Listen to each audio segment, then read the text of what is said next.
Hello everyone, আজকে আমি রান্না করব মসুরির ডাল ও পালং শাক দিয়ে পাতলা ডাউলের ঝোল। এর জন্য সব উপকরণগুলো আমি রেডি করে নিয়েছি। এবার আমি একটি চুলায় প্যান বসিয়ে দিয়েছি, তাতে মসুরির ডালগুলো ঢেলে দেব। এবার আমি বাকি উপকরণগুলো একে একে দিয়ে দেব। প্রথমে দিয়ে দিচ্ছি পেঁয়াজ ও রসুন, তারপরে দিয়ে দেব কাঁচামরিচ কুচি। এবার সবগুলো সুন্দর করে একটি খুন্তির সাহায্যে নেড়ে নেব ও সাথে একটু লবণ ও হলুদ অ্যাড করে দেব। এই যে এটা আমি এপাশ ওপাশ করে নেড়ে নিচ্ছি। এবার মসুরির ডালটা ভালোভাবে সিদ্ধ হয়ে যাওয়ার জন্য কিছু পানি অ্যাড করে দিচ্ছি, যাতে ভালোভাবে সিদ্ধ হয়ে যায় সেই পরিমাণ পানি দিয়ে দেব। আধা লিটার পানি দিলে হবে বা 1 লিটার।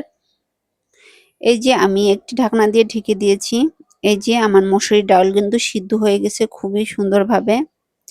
এই যে আমাকে কোনো কিছু দিয়ে না ঘাটলেও হবে, খুন্তির সাহায্যে কিন্তু এটি ঘেটে যাচ্ছে। তারপরে যেহেতু আমি পাতলা ডাউল রান্না করব, এই জন্য একটি ডাল ঘুটনি দিয়ে এটি ভালো করে ঘেটে নেব।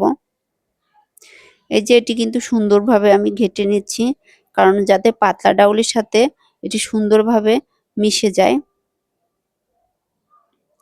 এই যে ডালটা ঘন্ট করি আর আপনাদের সাথে কথা বলি। আপুর ভিডিওটা যদি আপনাদের কাছে ভালো লাগে অবশ্যই সাবস্ক্রাইব করে দেবেন, বেল বাটন অন করে একটা লাইকও করে দিয়েন। এই যে এটি কিন্তু আমি সুন্দর করে ঘেটে নিয়েছি। এবার আমি এর সাথে অ্যাড করব হালকা গরম পানি। পানির পরিমাণটা একটু বেশি দেব, কারণ আমি পাতলা ডাউল রান্না করব এই কারণে। তবে আপনারা আপনাদের পছন্দ মতো পানি ব্যবহার করতে পারেন। এবার আমি একটা ঢাকনা দিয়ে ঢেকে দিলাম, কিছুক্ষণ জাল করব।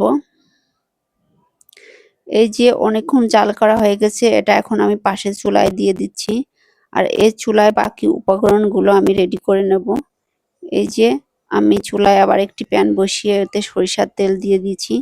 এটা গরম হয়ে গেলে এতে আমি পেঁয়াজ রসুন দিয়ে সুন্দরভাবে নেড়ে নেড়ে লাল লাল ভেজে নেব। এবার দিয়ে দিচ্ছি 3টা শুকনা মরিচ। এটা দিলে ডাউলের ফ্লেভার সুন্দর আসে। তবে আপনারা যদি কড়া ফ্লেভার আনতে চান তাহলে তেল দেওয়ার পরপরই শুকনা মরিচগুলো দিয়ে লাল করে ভেজে নিয়ে তারপরে পেঁয়াজ রসুন দিয়ে নাড়াচাড়া করবেন। আর এই যে ওপাশে আমি পালং শাকগুলা দিয়ে দিচ্ছি, যাতে সিদ্ধ হয়ে যায়। এই যে আমার পালং শাক দেওয়া হয়ে গেছে, এখন জাল হোক আর এদিকে পালং শাক সিদ্ধ হতে থাক। আর এদিকে এখানে আমি গোটা জিরা দিয়ে দিচ্ছি। গোটা জিরা দেওয়ার পরেও সুন্দর করে নেড়ে চেড়ে ভেজে নেব। এই যে এটা কিন্তু আমার লাল লাল করে ভাজা হয়ে গেছে। এখন এটা আমি ডালের সাথে মিশিয়ে নেব। এই দেখেন আমার শাকও কিন্তু সিদ্ধ হয়ে গেছে ভালোভাবে। আর এই যে এই ভাজা উপকরণগুলো আমি ডাউলের সাথে মিশিয়ে নিচ্ছি।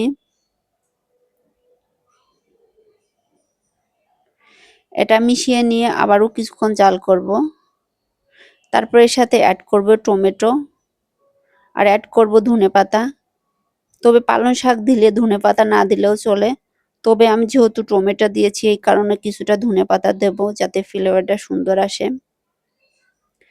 এটা দিয়েও আমি সুন্দরভাবে নেড়ে চেড়ে এটা ঢাকনার সাহায্যে ঢেকে দিয়ে কিছুক্ষণ জাল করব। আমার রান্না কিন্তু প্রায় শেষের দিকে। এবার আমি এটা নেড়ে চুলাটা অফ করে দেব।